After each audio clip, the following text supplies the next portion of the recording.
Сайн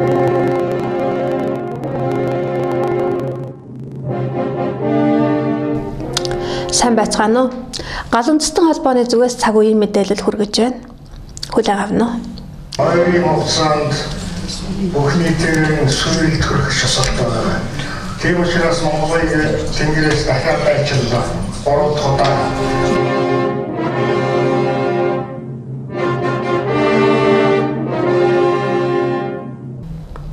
Энэ 2018 онд Монголоос их тесрэлт гарна. Энэ бол шийдвэрлэх он байх болно гэдэг мэдээллийг супер нэгдлийн онолч Ч Эрдэнэгүй. Энэ 2018 оны 9-р сарын 23-нд болсон их эзэн Чингис хааны их Монгол улсын нэр томьёоны учир сэдв зөвлөгөөн дээр мэдэгдсэн мэлээ. Монгол судлалч бол дэлхийд маш их хэвчтэй явж байгаа шиг л байна. Тэгээд Монгол судлалын бол энэ монголчууд нь одоо гарч ирэх болоогүй гэсэн мөрөөдөлтэй байгаа шүү. Тэгэхээр зэрэг 2018 онд бүх энэ Монголоос нэг хэсэг өстой. Гэсэн хоёр талаас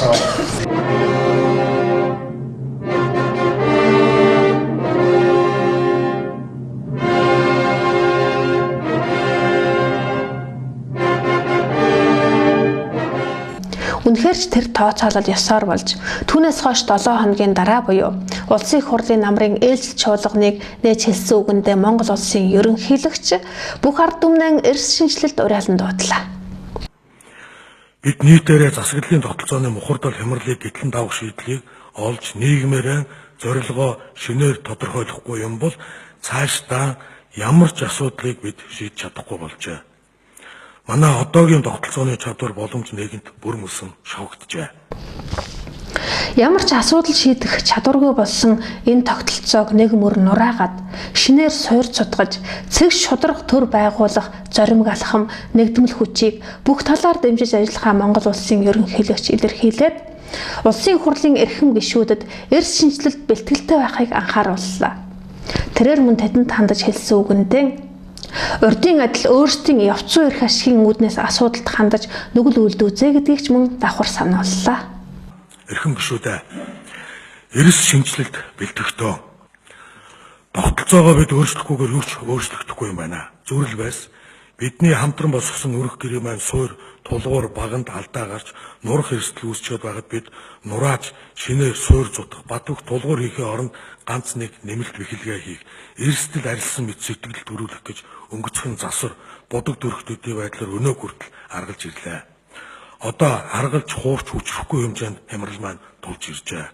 Өрх гэр маань аль хэдийн хазааж эхэлсэн байна. Тогтолцооны эрс шинжилэлд намынхан болоо бүлэглэлийн явц зүйн эрх ашигын үүднээс хандваас үндэсний эрх ашигаас урвсантай дүүц хэмжээний гэмт хэрэг нүгэл болох болно.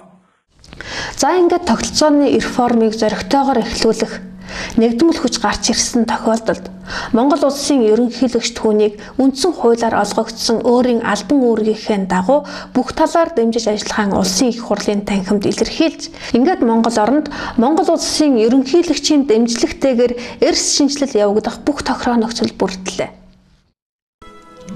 За ингээд амин хувийн эрх ашиг хижээгч 10 хар нүгэлтнүүд үеэн өнгөрөөж агуу Монголын эрен үе эхлэх нь нэ.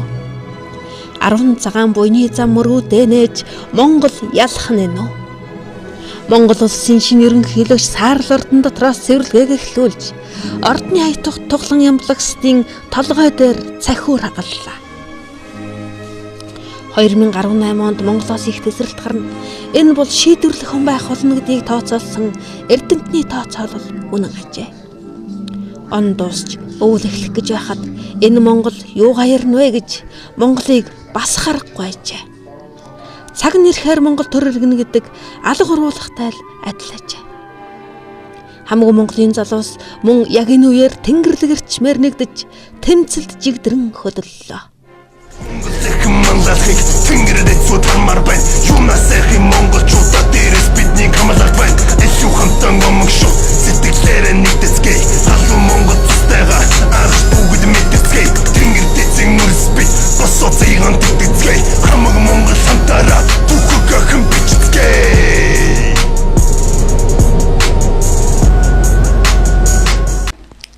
Facebook нэгдсэн уухан залуусаа цавчих сэлэмний минь ирнэ байгаач. хямралыг гэтлэх мухардлаас гарах гарцыг нийтээрэн хэлэлцээ. Түүнд малчин ардын төлөөлөл оролцъё. Тийм боломжийг Монгол улсад бүрдүүлээч. Гээд Уухайн залуусын ярилцлага цолмон гэрлэгчтэйгээ хамт өнөөдөр гээд хамт сууж байна. Өнөөдөр цолмон гэрлэгчтэйгээ тантай бас олон талаар ярилцсан те. Олон жил та бас бичлэг хийсэн, өөрийнхөө үзэл бодлоо бас олонд бас зөв таниулах гэж нэлээд хичээсэн, олон бичлэг хийсэн байсан. Энэ бичлэгийг яагаад хийх болсон бэ? Тэр талаараа өөрийгөө бас товчхон үзэгчд бас танилцуулахгүй. За, намайг Цолмон гэрэл гэдэг. Ерөнхийдөө малчин ард түмний төлөөлж малчин ардынхаа дуу хоолойг хүргэх гэж тэмцэж яваа малчин хүн байна. Төрдөө одоо малчин хүний дуу хоолойг хүргэх гэж бол тэмцэж тэр олон бичлэгүүдийг хийсэн байгаа.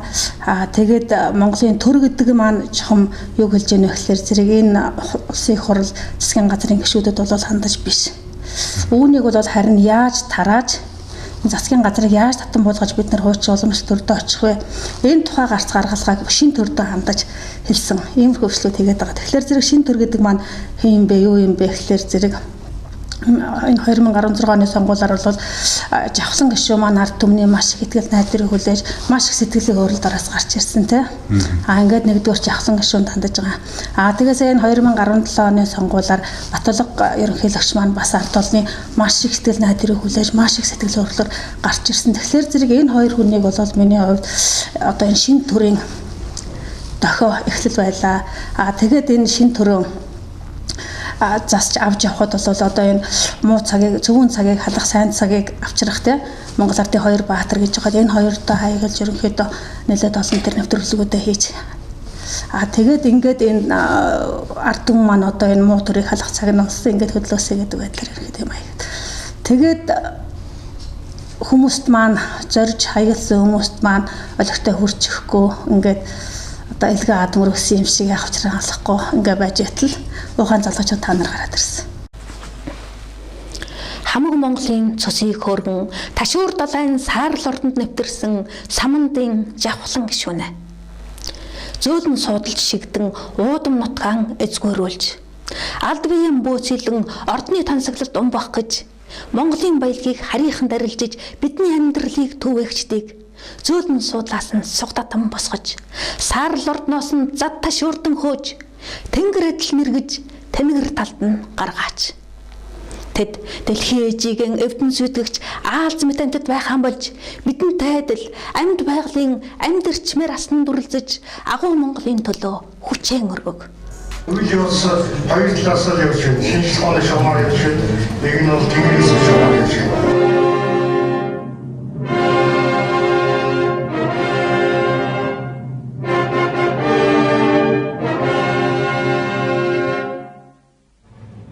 Үндэсний хэв нэгдлийг хангах үүргийг үндсэн хуулиар хүлээсэн албан тушаалтны хувьд ерөнхийлөгч Миневе зэгц шударга төр байгуулах улс төрийн реформыг бүх талаар дэмжин ажиллахаа мөн илэрхийлж байна.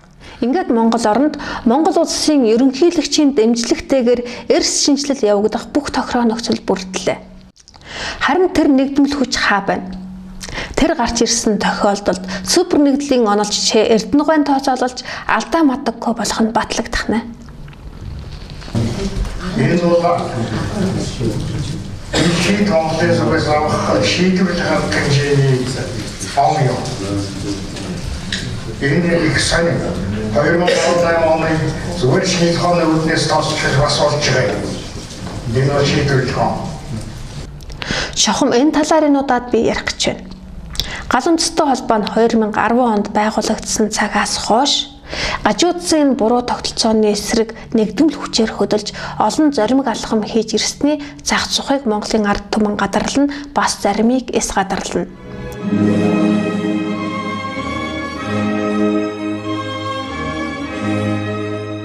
Ийм болсон тохиолдолд гал үндэстэн холбоо бол бид ямар байр суурьтай байсан яг тэр байр суурин дээр.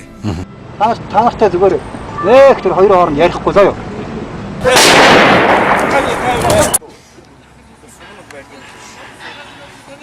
Тэгвэл энэ удаад эс гадарлах заримаас цухас дурдъя гэж шийдлээ. Жишээ нь энэ онд буюу 2018 оны 7 дугаар сарын 9-нд Монголын Бурхны шашинтны төв Гандан Тэгшлийн хийдийн захиргаанд албан ёсны шаардах бичиг өгч хариу хүлээсэн мэлээ. Харамсалтай нь хариу бичиг ирэхийн оронд Гандан Тэгшлийн хийдийн захиргаанаас гаргасан өргөдлийн дагуу цагдаад очиж байцаагдсан үйл явдал болсон. Энэ тухай товч мэдээллийг хүлээн авна. За хэдэн сарын хэдний өдөр нийтлэл гаргасан бэ та?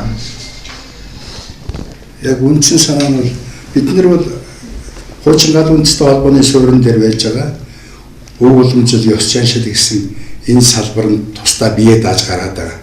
Одоо бид нар энэ өвдөө өгөөд гэж байна. Дээрээс нь Тэнгэрийн суут Монгол Чингисийн зарлиг эргэлзээг үгсэн ийм 3 төрлийн бас байгууллага нийлээд өв уламжлал ёс заншлаараа тэрний энэ 3 нэгдсэн холбооных нь ажлын албаны дарга нь бий байгаа. Тэгээ үндсэндээ бол одоо энэ өвдөө өгбөл одоо энэ уламжлал шашнаараа дагнаж үйл ажиллагаа явуулж байгаа. Нөгөөх нэг хэсэг нь болохоор бөө, нөгөө хэсэг нь болохоор түүх соёлыг гоорсон юм 3 салбар манад байж байгаа. Яг үндсэн санаа нь бол бидний одоо энэ Гандан Тэгшлийн хийд рүү хандаад байгаа санаа бол юу гэхээр та нарын номлож байгаа номлол буруу байна.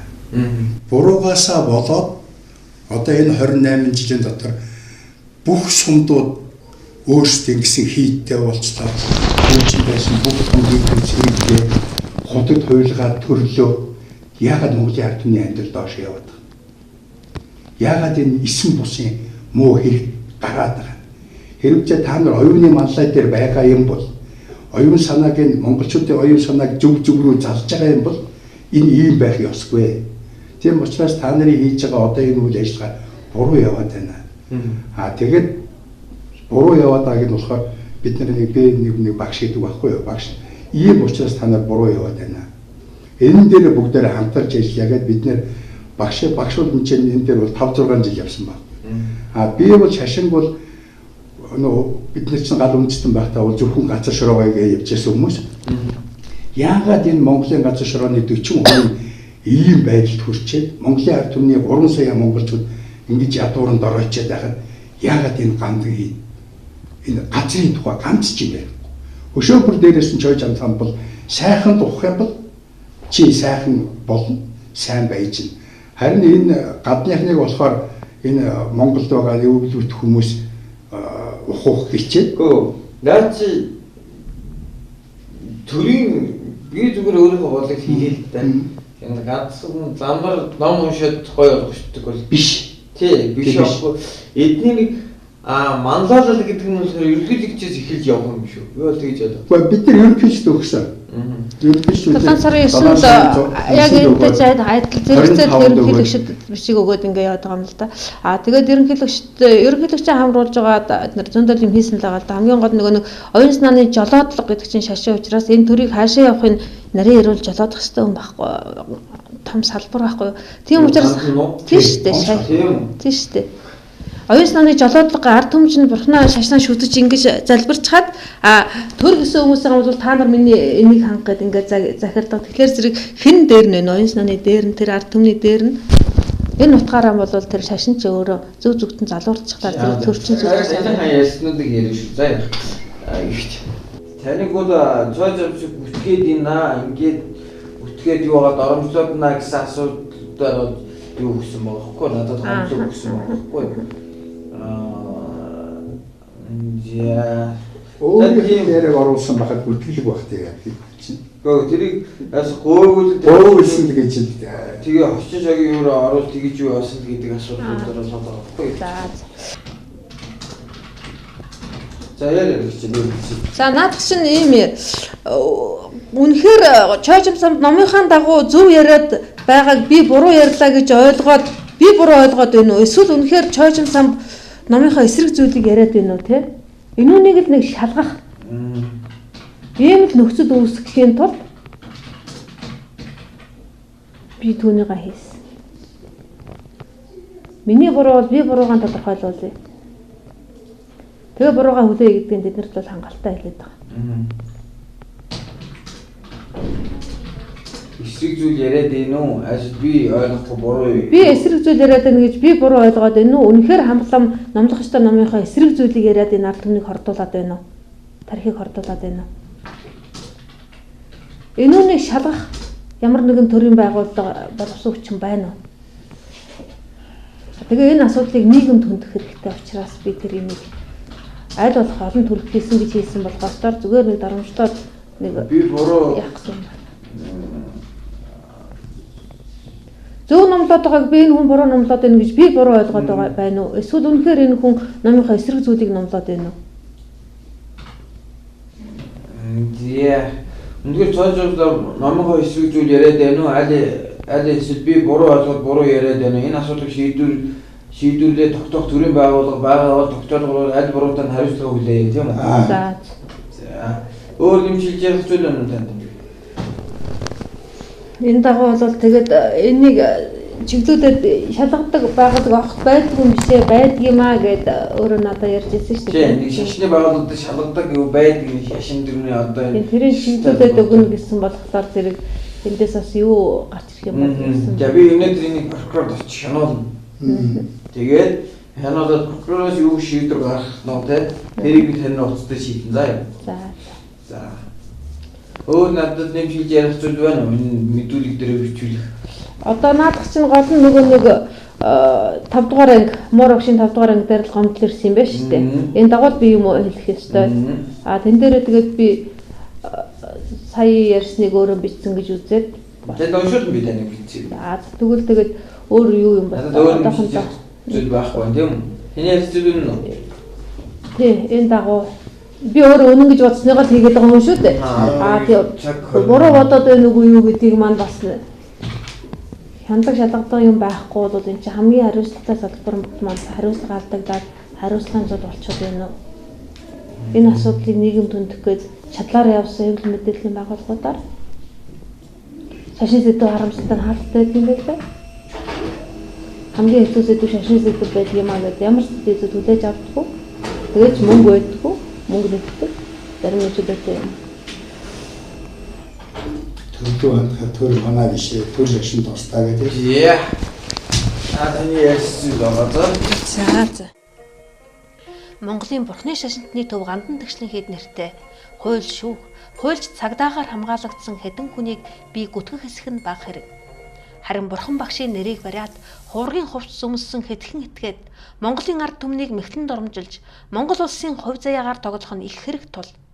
Их хэргийг их хүнд мэдүүлж улсынхаа эзэн төрийнхээ тэргүүн тандахаас өөр би хэн тандах вүлээ. Энэ зүйлд анхаараач ерөнхийлөгчөө. Би танд хандаж хэлсэн үгнээсээ болоод өнөөдөр ялын төлөвлөгөө сонсохгүй сууж байна.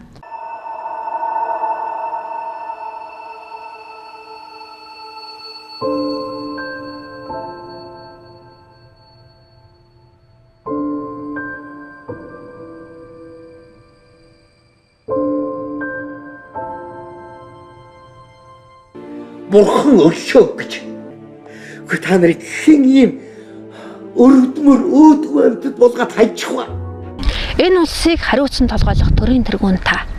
Монгол түмний шүтэн болох шашны үйл хэргийг онцгойлон анхаарч таны ард түмэн хэний юуны төлөө залбирч хэнд юунд шүтэж мөргөж байгааг тодруулан сүсгтэн олныхаа уншуулах номын цаад учир утга мөн чанарыг танин мэдэх мөн түмэн олондоо таниулах үйл хэргийг зохион байгуулахгүй бол дарга сайтын үгээр дуулууртаа явж дарга сайд болох мөрөөдлөөр жигүүрлэн дээшлэх манай залуу үеийн тарих толгойд ийм л тарчигхан бодол эргэлдэж энэ насны амьдралаа там болгож эрх хорвоог туулж явна да эрхэм ерөнхийлөгч минь. Энийг ерөнхийлөгч та анхаарахгүй бол те өөр анхаарах юу ч алга байна те. Ийм үүднээс үйл ажиллагаа явуулаад ерөнхийлөгчтэй хандаж үгээ хүргэсэн энэ зүйлээр минь өнөөдөр намайг ялтан болгоно гэд дэмтэн болгоод энэ нөхрийг эрүүдэн байцаа гачаа гэдэг өргөдөл гаргаад цагдаагийн газар өгсөн байна. Энэ өргөдлийн дагуу би өнөөдөр Баянгол дүүргийн цагдаагийн газарт дуудагдаад байцаагтаад явж байна.